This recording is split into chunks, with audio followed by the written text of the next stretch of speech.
the way, for example, the Burmese regime there has tried to destroy the opposition. They're having elections, by the way, today in Burma, but of course the opposition parties are boycotting them because they know they're fake elections.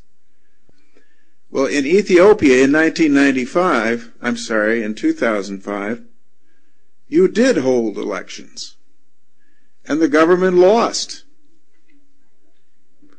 But then the government said, well, we're going to steal it back.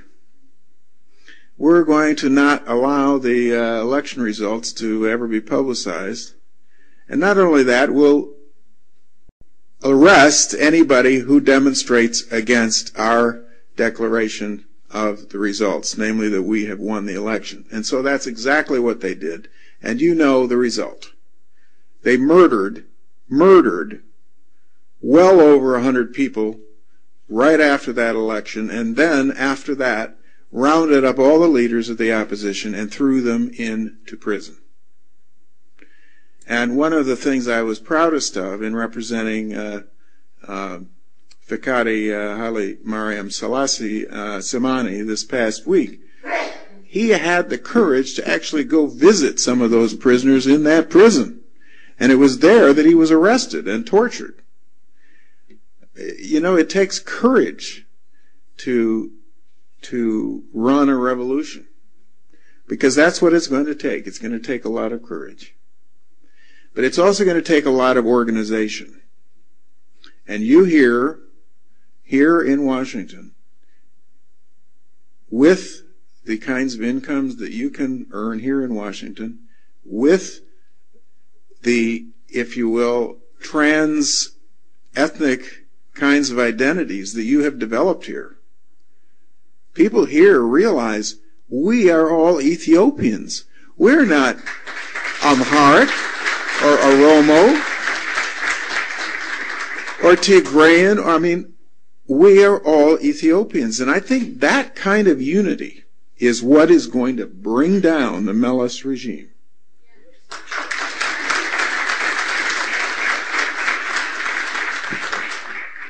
What we have right now going on in Ethiopia is what, under classic, and this is very interesting that it's under this classic theory, it's under what classic Marxist, would you believe, Marxist theory calls internal colonialization. The Tigrayan regime is attempting to colonize the rest of Ethiopia. I mean, I have plenty of, people inside Ethiopia who call me up all the time and send me emails and everything else. That's the beauty of this age that we live in. They can't shut off this information from us. And, of course, you get the telephone calls. You know what to say. And you can supply the information as well. There is no way that they can run a regime the way the old Soviet Union did, or the Red Chinese did, or the North Koreans are still trying to do. The information comes out. And this is the information we've just gotten in the last week.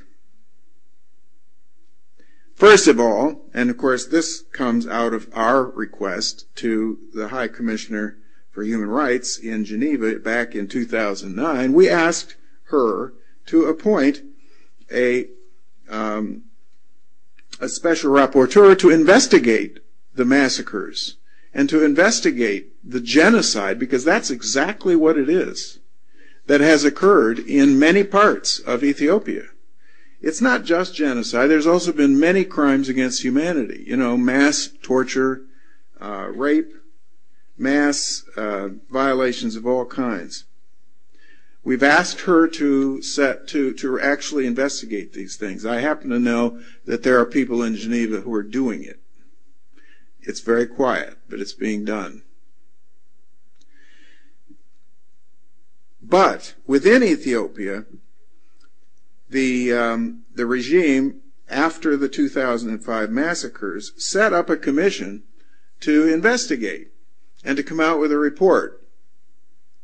What it did not expect was that some of the members of the commission would actually be honest and would actually tell the truth about what happened. And in fact, the inquiry commission set up by the Ethiopian government itself to investigate these killings concluded that government forces had used excessive force, I'm quoting here, in quelling the disturbances, which resulted in 193 deaths and wounding of 763 persons, and the government-established commission also documented the arrest and detention of 30,000 civilians after the 2005 elections. That, folks, is called repression.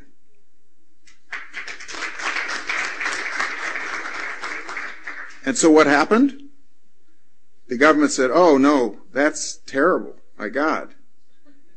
And, of course, also began a process of killing some of the people who'd been being held in the prisons, and they were being buried in mass graves. And 3 members of the inquiry commission, including the chairman and the deputy chairman, had to flee Ethiopia with the investigation documents.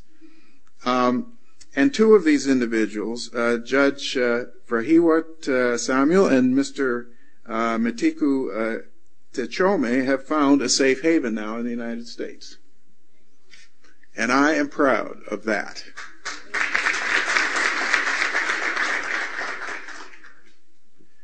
Our country has made many, many mistakes in history and continues to make terrible mistakes in history. But at least we are still a country that welcomes political refugees. Now, I'll tell you another thing that I happen to know is going on in one particular province that we were particularly interested in right from the beginning. In 2003, as you know, there was a massive massacre in Gambela province in southwestern Ethiopia.